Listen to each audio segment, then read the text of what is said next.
కూటమి అధికారంలోకొచ్చి 7 నెలలైంది. Super six అన్నారు, అమలు చేయడం సాధ్యం కాదు అని ఇండైరెక్ట్‌గా చేతులెత్తేశారు. పాంప్లెట్లు వేసి పంచుకోవడానికి సూపర్ సిక్స్ అంటూ రంగురంగుల డిజిటల్ కార్డ్స్ వేసుకొని హంగామా చేసి ఆవిష్కరించుకోవడానికి తప్ప నాలిక గీసుకోవడానికి కూడా ఈ రోజున పనిచేయడం లేదు. నిన్నగాక మొన్నటి వరకు జగన్ను తిట్టిన వాళ్లు రాష్ట్ర ఖజానాను పప్పు బెల్లాల్లా పనిచేస్తున్నారంటూ చెప్పుకొని అక్కస్తో రగిలిపోయిన వాళ్లంతా చంద్రబాబు ఏదో మంచి చేసేస్తారని, బాబు వస్తే జాబ్ వస్తుందని, సంక్షేమం పొంగి పొర్లుతుంది అని భావించి ఓటేసిన వాళ్లంతా కూడా ఇప్పుడు తలలు పట్టుకుని ఎందుకురా కూటమిని గెలిపించాం అనుకుంటున్నారు. అయితే చంద్రబాబుకి ఇప్పుడు కాళ్ళు చేతులు ఆడ్డం లేదు. జగన్ని గద్దెదించడానికి ఎన్నికల ముందు ఆయన చెప్పినా ఇచ్చిన హామీలు ఇప్పుడిచ్చే పరిస్థితి లేదు. ఏదో ఫ్లోలో వచ్చింది, దాన్ని ఆయన ఫాలో అయిపోయినట్టు కనిపిస్తోంది కానీ చిత్తశుద్ధితో ఆయన అమలు చేయడానికి మాత్రం శ్రద్ధ చూపించడం లేదన్న విషయం తెలుస్తోంది. పోనీ జగన్ని అడ్డుకొని మభ్యపెడదామా అనుకుంటే జనాలు కూడా తెలివి మీరిపోయారు. ప్రశ్నించడానికి రెడీ అవుతున్నారు. మా సూపర్ సిక్స్ మాకిచ్చాక మాట్లాడండి అనే పరిస్థితికొచ్చేశారు.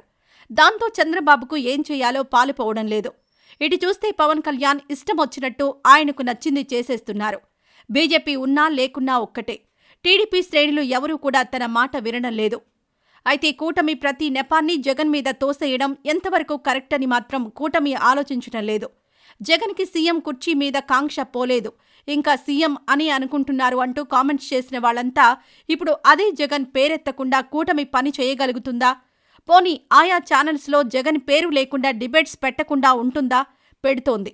అంటే ఉదయం లేచిన దగ్గర నుంచి జగన్ నామస్మరణ తప్ప వేరేదేమీ చేయడం లేదు.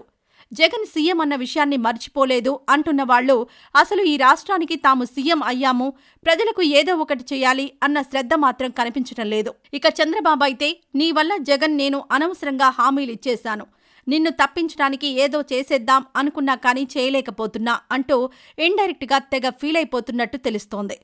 జగన్ని ఏం చేయాలో అర్థం కావడం లేదు చంద్రబాబుకు. దాంతో ప్రతి విషయాన్ని, రాష్ట్రంలో జరిగే ప్రతి అంశాన్ని కూడా జగన్కి ముడిపెట్టేసి ఇంకా దిగజార్చడానికి చంద్రబాబు అండ్ టీం కంకణం కట్టుకుంది. చంద్రబాబు హయాం అంటే ధనవంతులు ధనవంతులుగానే ఉంటారు, పేదవాళ్లు పేదవాళ్లుగానే ఉండేవాళ్లు. కానీ జగన్ ఇద్దరినీ సమానం చేసేశాడు. ఆ విధానమే ఇప్పుడు కొన్ని వర్గాల వారికి కంటకింపుగా మారింది. ఈ విషయాన్ని చంద్రబాబు జీర్ణించుకోలేక జగన్ని ఇంకా టార్గెట్ చేస్తూనే ఉన్నాడు. కానీ జనాలకు మాత్రం విరక్తొచ్చి అయ్యా చంద్రబాబు గారు, జగన్ టాపిక్ వదిలేసి రాష్ట్రాన్ని చూడండి అని మొరపెట్టుకుంటున్నారు. అంటే ఈ 6 నెలలకే జగన్ మీద ఇన్ని నిందలు మోపుతున్నారంటే ఇంకో 4.5 ఏళ్లుంది. అప్పుడు ఇంకా ఎవరినంటారు? అంటే ఆడలేక మద్దెల ఓడు అన్న సామెత లెక్కుంది చంద్రబాబు వ్యవహారం.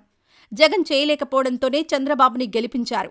ఇప్పుడు చంద్రబాబు కూడా చేయలేక జగన్ని టార్గెట్ చేయడం, ఇలాగే కొనసాగితే గనక జనాలు చీకొట్టడానికి ఎన్నో రోజుల సమయం పట్టదు. ఎందుకంటే ఇప్పుడే కూటమిలో కూడా ఒకరంటే ఒకరికి పొసగడం లేదు. ఎవరి కుంపటి వాళ్లు పెట్టుకోవడానికి చూస్తున్నారు. ఏదేమైనా జరుగుతున్న పరిణామాల దృష్ట్యా జగన్ మళ్లీ శక్తిని పుంజుకుంటున్నారనేది స్పష్టంగా తెలుస్తోంది.